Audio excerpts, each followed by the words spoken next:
Before we get into today's video, I just want to let you guys know that I've done a whole video on the long-standing feud between Trent Reznor and Marilyn Manson. The link to that video is down below.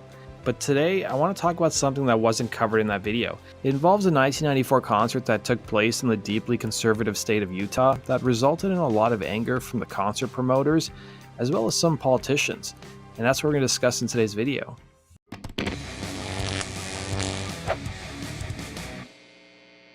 On October 18, 1994, Nine Inch Nails were set to play a concert in Salt Lake City at the Delta Center.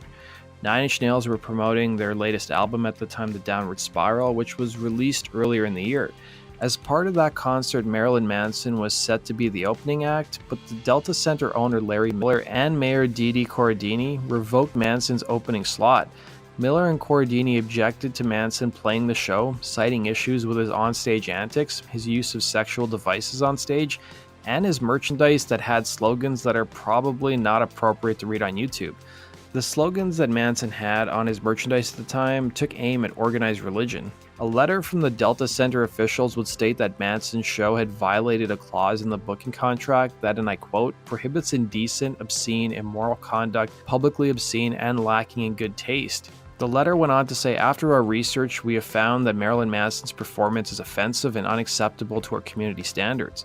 Nine Inch Nails were booked 6 weeks before their concert was set to take place in Utah, and the record company had Manson listed as the opener when the tickets went on sale. The Delta Center's area manager, Scott Williams, would say in a statement, Marilyn Manson hasn't had a career for an extended amount of time, and our research had to be done 2 days before the show. What was their research, you ask? Well, the research involved 4 Delta Center employees flying to Las Vegas 2 days ahead of the Salt Lake City show to watch Manson's show at the Thomas and Mack Arena. The workers told Williams that they, and I quote, felt physically uncomfortable during the show. This would result in Manson being removed from the Nine Inch Nails concert 2 days later. Manson would respond defending the slogans on his merchandise that read, "The statement is simply a sardonic look at the level of absurdity political correctness has reached, and right-wing Christian America's attempt to scapegoat rock and roll for problems that originate within its own masochistic family structure. In short, it's a mirror. Sometimes your own reflection is the hardest thing to face." Nine Inch Nails frontman Trent Reznor wasn't happy with the band and instead invited Manson to join him on stage during the band's performance.